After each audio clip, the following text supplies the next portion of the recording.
আসসালামু আলাইকুম বন্ধুরা, আমি সুজন আহমেদ। স্বাগতম সুজন এগ্রো চ্যানেলে আপনাদেরকে। তো আজকে আমি আলোচনা করব দেশি গরুর সবচেয়ে বেশি দেখা যায় এমন 5টি রোগ এবং তার সহজ প্রতিকার।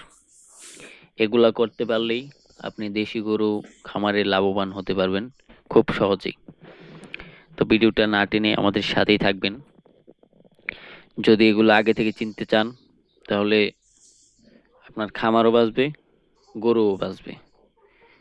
শেখার জন্য সুজন এগ্রো চ্যানেলের সাথেই থাকেন এবং তার আগে বলে নেই, যদি আপনি আমাদের চ্যানেলটা সাবস্ক্রাইব না করে থাকেন তাহলে অবশ্যই আপনি সাবস্ক্রাইব করে রাখবেন।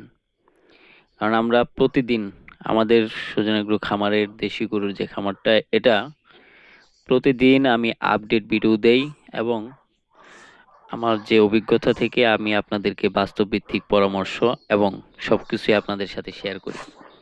আমার খামারের প্রতিদিন আপডেট টু আপডেট আপনাদেরকে দেই। যে কয়েকদিন আগে 2টা বাচ্চা হয়েছে, নতুন মেহমান আসছে, ওইগুলার ভিডিও দিয়েছি, দেখেছেন নিশ্চয়ই। তো আমি প্রতিদিন আর কি আপডেট দেওয়ার চেষ্টা করি। তো ওই দিকে যাব না, এখন শুরু করতেছি যে কোন 5টি রোগ সচরাচর আমরা দেখে থাকি গরু পালনের ক্ষেত্রে বলেন বা ছাগল পালনের ক্ষেত্রে বলেন, সব দিকে আপনার এই বিষয়গুলা বেশি পরিলক্ষিত আমি দেখে দেখে থাকি। তো আমার এই খামার জগতে আমি আমার যে অভিজ্ঞতা সেটাই আপনাদেরকে আমি শেয়ার করতেছি। সেটা হচ্ছে একটা জিনিস কমন, সেটা হচ্ছে আপনার পেট ফাঁপা, যেটা গ্যাস। হঠাৎ করে বেশি পরিমাণ ভুসি বা কাঁচা ঘাস খেলেই হয় এমন আপনি দেখবেন গরুর পেট ফুলে যায় বা শ্বাসকষ্ট হয়। তো এরকম এমন কিছু কিছু পরিস্থিতি এমন হয়ে যায় যে গরুর পেট এতটাই অত্যাধিক ফুলে যায় বা ফাঁপা যায়, আমরা অনেক আছি যে কি করব না করব এগুলা বুঝতেই পারি না।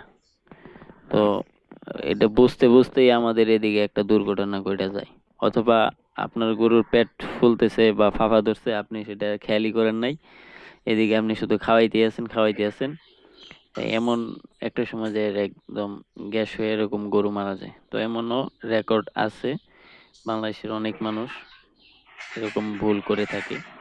তো এটার প্রতিকার আপনি কি নেবেন? আপনি সাথে সাথে যদি সম্ভব হয় ভেটেরিনারি ডাক্তারের সাথে তো অবশ্যই আপনি যোগাযোগ করবেন। আর প্রাথমিকভাবে সরিষার তেল গলায় মালিশ করা থেকে শুরু করে অনেক কিছু আপনি করতে পারেন। তার একটা কারণ হচ্ছে যেন এই রোগটা না হয়। তো কি কি কারণে? তো মাঝে মধ্যে আপনি আপনার খাবারের সাথে খাবার সোডাটা খাওয়াবেন গরুরে, এতে করে পেটের ভিতরে যে ফাফা বা বদহজম এগুলো আপনি ছেড়ে যাবে।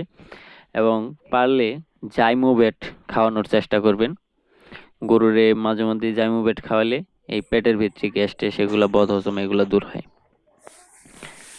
আর একটা বিষয় হচ্ছে যে আপনি ওই আদার রস এগুলো খাওয়াইতে পারেন। তো আপনি চেষ্টা করবেন আপনার গরুরে প্রস্রাব এবং পায়খানা এই দুইটা করাইলে আপনার কিছুটা মানে আপনি কিছুটা নিরাপদ জোনে যাবেন গরুটাইয়ের সাথে। আর সাথে সাথে তো আপনি ডক্টর ফোন দিবেনই, কারণ ভেটেরিনারি ডাক্তার ছাড়া আপনি এটা সামাল দিতে পারবেন না যদি অতিরিক্ত অত্যাধিক খারাপ পর্যায়ে যায়। কিছু কিছু আছে কম পর্যায়ে থাকা অবস্থায় আপনি দেখে ফেললেন বা সেটার একটা আপনি ব্যবস্থা নিতে পারতেছেন। তো এগুলার দিক আপনার খেয়াল রাখতে হবে। বেশিরভাগ কি আপনার পেট ফাঁপার বড় ধরনের সমস্যা হয়ে যায়। তো এই জন্য আপনি ওই পেট ফাঁপার জন্য কি কয়েকটা মেডিসিন আপনি ভেটেরিনারি ডক্টরের সাথে পরামর্শ নিয়ে বাড়িতে রাখতে পারেন। এতে করে আপনার যদি কোনো বড় ধরনের সমস্যা আল্লাহ না করুক যদি এরকম হতে নেয়, তাহলে আপনি সঙ্গে সঙ্গে সেটা আপনি প্রাথমিক পর্যায়ে ডক্টর আসা পূর্ব মুহূর্তে আপনি কিছুটা হলেও কিছুটা ট্রিটমেন্ট দিতে পারবেন। তো এটা আপনি রাখার চেষ্টা করবেন বাড়িতে। জাইমোবেট আছে, খাবার সোডা আছে এবং আদা তো বাড়িতে থাকেই। তো এগুলা রাখার চেষ্টা করবেন এবং বাজারে অনেক ধরনের সিরাপ আছে যেটা ভেটেরিনারি ডক্টরের পরামর্শ অনুযায়ী আপনি নেবেন যে পেট ফাঁপার জন্য কোন জিনিসটা আপনি সবচেয়ে বেশি কার্যকর ভূমিকা পালন করে, তো সেটাই আপনি নেওয়ার চেষ্টা করবেন। আর সেকশন নাম্বার 2 সেটা হচ্ছে রক্তপাত এবং জ্বর, যেটা হলো ভেবিসিয়াসিস অ্যানাপ্লাজমোসিস, এটাকে বলে টিক বা উকুন থেকে হয়। লক্ষণ কি হবে? গরু দুর্বল হয়ে পড়ে, চোখ ও মাড়ি ফ্যাকাশে হয়ে যায়। প্রতিকার: গরুকে নিয়মিত টিক মুক্ত রাখা, আর রোগ হলে দ্রুত ভেটেরিনারি ডাক্তার দেখানো। যদি আপনার সম্ভব হয়, এক ধরনের একটা শ্যাম্পু আছে গরুর জন্য, তো ওইটাতে আপনি গরুরে গোসল করাবেন। গোসল করান বলতে ওইটা একটা পানির সাথে শ্যাম্পুটা গুলবেন, গুলার পরে গরুর শরীরে দিবেন। তো দিলে পরে আপনি 5-7 মিনিট পরে সেই গরুটা আপনি সুন্দর করে ধোয়াই দিবেন। তো এতে করে আর গরুর শরীরে ওই উকুন টুকুন এগুলো হবে না। এগুলা থেকে ওই যে এক ধরনের অ্যালার্জি আছে, যে চুলকানো একটা ক্ষতস্থান তৈরি হয়। আবার এটার জন্য আপনার চিকিৎসাও আছে, ইনজেকশন আপনি চাইলে দিতে পারেন, যেটা আজকে দিলেন 14 দিন পরে আরেকটা দিবেন, এরকম 2টা ডোজ দিলেই আল্লাহর রহমতে ভালো কার্যকর ভূমিকা পালন করে। তো এগুলো অনেক কিছুই আছে। আরেকটি বিষয় হচ্ছে, আপনি আপনার গরুকে সবসময় চেষ্টা করবেন যেমন জিঙ্ক খাওয়ানোর চেষ্টা করবেন। কি জন্য? কিছু কিছু গরুর আপনার ওই দেখবেন লোম উঠে যায়, বিশেষ করে বাচ্চা বাছুর এগুলার হয়, তো জিঙ্কের অভাবে এগুলো হয়। তো জিঙ্কও খাওয়ানোর চেষ্টা করবেন, এবং সাথে সাথে কিছু যদি সম্ভব হয় আপনি ক্যালসিয়াম এগুলা খাওয়ানোর চেষ্টা করেন। আর 3 নাম্বার যেটা এখন বলবো সেটা হচ্ছে খুরা রোগ। গরুর পায়ের ফাটা ও ক্ষতের মাধ্যমে হয়। খুরা রোগ হলে হাঁটা কষ্ট হয়, খাওয়া দাওয়া কমে যায়। এগুলা খুবই সেনসিটিভ এবং মারাত্মক রোগ। এর জন্য কি কি প্রতিকার আপনি নিতে পারেন? সেটা হচ্ছে পাটা পরিষ্কার রাখা, ব্লিচিং পাউডার মিশ্রিত পানি ব্যবহার, আর সময় মতো ভ্যাকসিন দেওয়া। এটা কখনোই আপনি ভুলবেন না ভ্যাকসিন নেওয়ার জন্য। তো সেজন্য এগুলো আপনি খেয়াল রাখলে অবশ্যই আপনার গরু সুস্থ থাকবে। আরেকটা বিষয় হচ্ছে নিউমোনিয়া। শীতকালে বেশি হয়, ঠান্ডা বাতাস ও ভেজা জায়গায় রাখলে নিউমোনিয়া হয়। তো ইদানিং অনেক গরুই জন্মগ্রহণ করার সাথে সাথে দেখবেন যখন প্রেগনেন্সি অবস্থায় থাকে সেটার মারে যদি আপনি বেশিরভাগ ঠান্ডা বা বেশিরভাগ গোসল করাই থাকেন, তাহলে ওই বাচ্চাটা নিউমোনিয়া হয়ে জন্মগ্রহণ করে।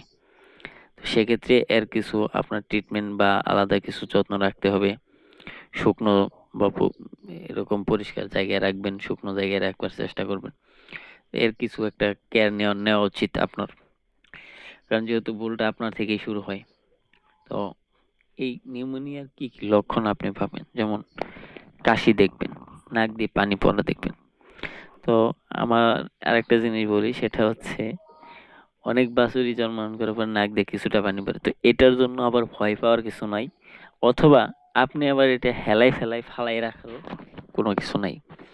কারণ আপনি সাথে সাথেই আপনার ভেটেরিনারি ডাক্তার আছে, তো ওনাকে আপনি বাড়িতে ফোন করে আইনা আপনার বাছুরটা দেখাবেন, যে উনি একটা অবজারভেশনের মধ্যে রাখলেও অবশ্যই সেটা ট্রিটমেন্টটা ভালো হবে, এবং বিশেষ করে আপনি ভালো একটা ফলাফল পাবেন। আর যতদূর আপনি চেষ্টা করবেন যে গরু বাছুরগুলা শুকনা গরম পরিবেশে রাখা বা কুল্ড বাতাস থেকে দূরে রাখা। শীতকালে এই যদি করে এটা আপনি এই প্রতিকারটা নিতে পারেন। আরেকটা বিষয় হচ্ছে দুধ কমে যাওয়া, ম্যাস্টাইটিস। দুধের গ্রন্থিতে সংক্রমণ হলে হয়। যেমন লক্ষণ: দুধ কমে যায়, কখনো ঘন বা রং পরিবর্তন হয়। প্রতিকার: দুধ দহনের আগে পরে পরিষ্কার রাখা, গরুর বাট নিয়মিত ধোয়া। তো এই 5টি দিক যদি আপনি খেয়াল রাখেন। ম্যাস্টাইটিসের জন্য আমি একটা দিন আপনাদেরকে কিছু পরামর্শ দিব। তো কি কি কারণে ম্যাস্টাইটিস হয়, তো আমি সংক্ষিপ্ত কয়েকটি কথা বলবো। সেটা হচ্ছে যে যারা আসলে বড় গাভী পালন করে থাকেন এদের এদের উদ্দেশ্যে বলি, ম্যাস্টাইটিস আসলেই ভিজা যে স্যাঁতসেঁতে জায়গায়, এরকম জায়গায় যদি আপনার গাভীটা রাখেন, তাহলে ওই গাভীটার ম্যাস্টাইটিস হওয়ার সম্ভাবনা বেশি থাকে।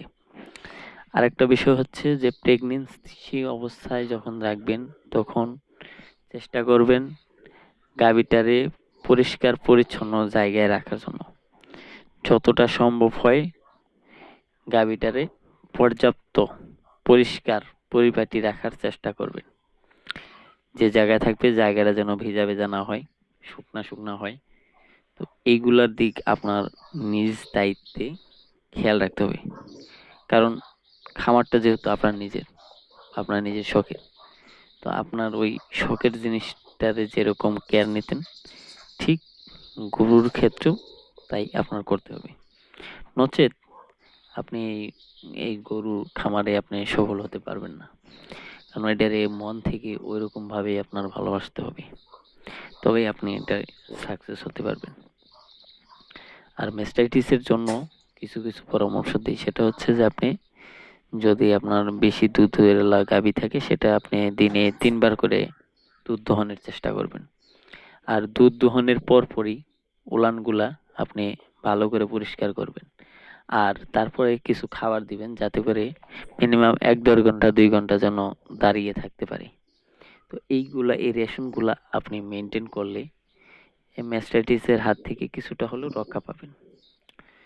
তো বন্ধুরা, এই 5টা রোগ প্রায় সব খামারেই দেখা যায়, তাই আগে থেকে সচেতন থাকলে বড় ক্ষতি থেকে বাঁচা যায়। ভিডিওটি ভালো লাগলে অবশ্যই লাইক দিন, শেয়ার করুন, আর খামারি ভাইদের সাহায্যের জন্য চ্যানেলটা সাবস্ক্রাইব করে রাখুন। আপনারা যদি গরু প্রেমী হন এবং গরুর ভিডিওগুলো যদি আপনাদের দেখতে ভালো লাগে তাহলে অবশ্যই লাইক, কমেন্ট এবং সাবস্ক্রাইব করে রাখবেন। কে কোন জেলায় থেকে দেখতেছেন অবশ্যই কমেন্টে জানাবেন এবং সেই সাথে মাশাআল্লাহ বলতে কেউ ভুলবেন না। সবাই আমার জন্য দোয়া করবেন, আল্লাহ তাআলা যেন খামারে বারাকা দান করেন এবং আমি যেন নিয়মিত আপনাদেরকে আমার খামারের আপডেট এবং আমার নিজ অভিজ্ঞতা থেকে যে পরামর্শগুলো আপনাদেরকে রেগুলার দিতে পারি সে বিষয়ে দোয়া করেন। আসসালামু আলাইকুম ওয়া রাহমাতুল্লাহি ওয়া বারাকাতুহু।